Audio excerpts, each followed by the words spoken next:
Hey, today I want to talk to you about my favoritist actress, my favoritist diva, and my favoritist superstar in the world. That would be Joan Crawford. Now I know what you're thinking.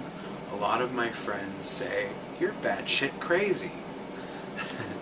Well, I mean, I can't help it. I know that she supposedly hit her children or whatever.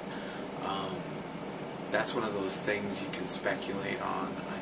I'm not trying to call her children a liar, but, two of them say she did, and then two of them say she didn't.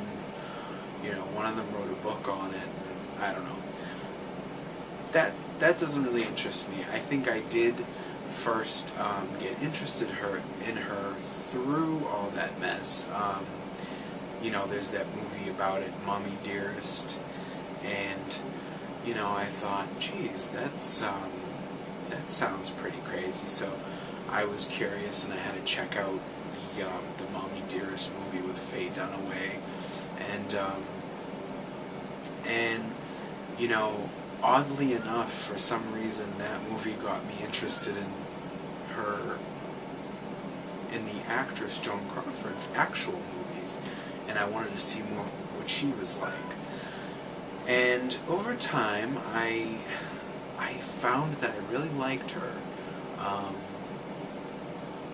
I think at first, the things that I liked was her crazier movies. I actually have 3 that I'm gonna tell you about.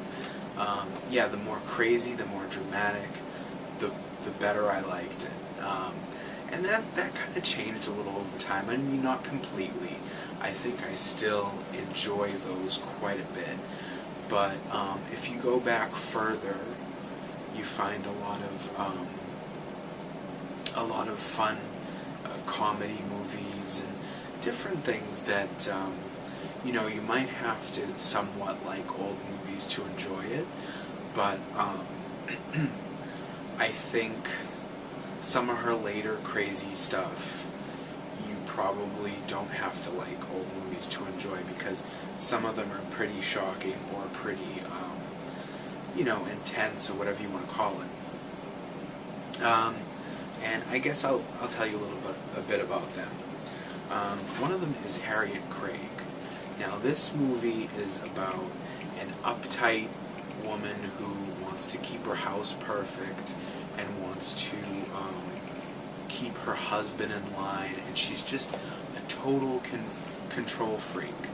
And, of course it ends up biting her in the ass in the end. But it's quite an interesting ride, and, the end is quite compelling.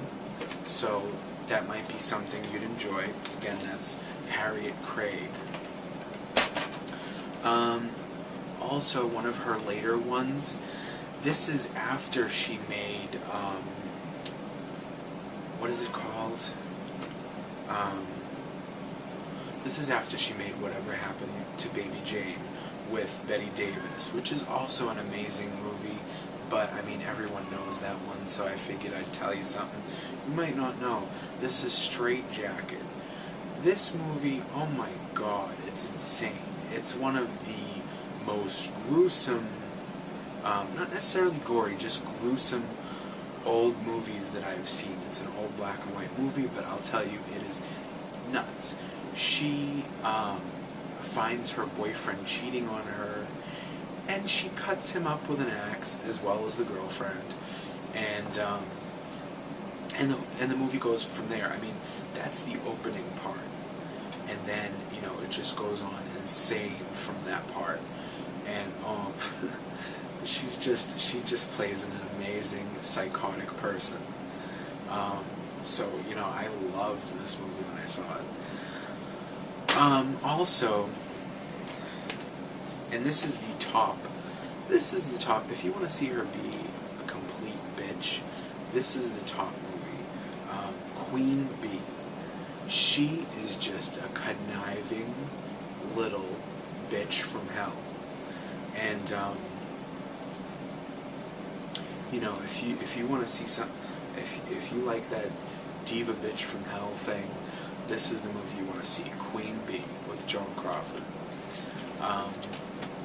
So yeah, I mean, like I said, I totally came to, I actually came to respect her as an actress for all kinds of movies, for comedies, for musicals, and I think that she was quite amazing. I mean, you should really watch her biography, because, I mean, she went from being dirt poor to being a dancer, and then finally she made it into films. And it wasn't long before, you know, America fell in love with her, and, you know, she had quite a career. She was doing movies from the 20s to the 70s. So, I mean, that is quite a long time to be working in film. And, you know, she was a lot like Madonna. She kept reinventing herself. She kept being a trend starter. She is most known for her shoulder pads. She had those big shoulder pads, and basically in the 80s they brought them back. Well, she was the one that originally started them, I think in the 40s. Well, I shouldn't give her all the credit. It was partly her designer, Adrian. He would design dresses for her, and he would say, "Oh, she has such big shoulders," and he'd say, "What the heck am I going to do with these shoulders? How am I going to create a gown for this?" And then he said, "Well, let's exaggerate them even more and put just big old shoulder pads." And that's how that whole thing came about. And, you know, like I said, they brought it back in the 80s. But anyway, yeah, there's just so much to her. I wouldn't even know where to begin. I could give you her whole biography, but I don't want to bore you to death. And, you know, I don't think I'd do it justice anyway. But yeah, I mean, if you haven't ever seen anything she's done, definitely check some stuff out. I also recommend Possessed, that she did in 1947. She did 2 movies named Possessed, so just make sure you don't get the wrong one. She did one with Clark Gable in 1931, but it's the one that's in 1947 that's really is some of her best acting. I also like Rain, but that isn't really a popular one. It doesn't mean it's not good, it's just, I don't know, it didn't do well originally. I don't know how people like it now. But, let's see, what else is there? Oh, Mildred Pierce, that's one she won an Oscar for. So that's definitely one to check out. That's pretty good. I enjoyed it. It's not my favorite, but I enjoyed it quite a bit. If you're a Joan Crawford fan, leave a video response or just comments, whatever.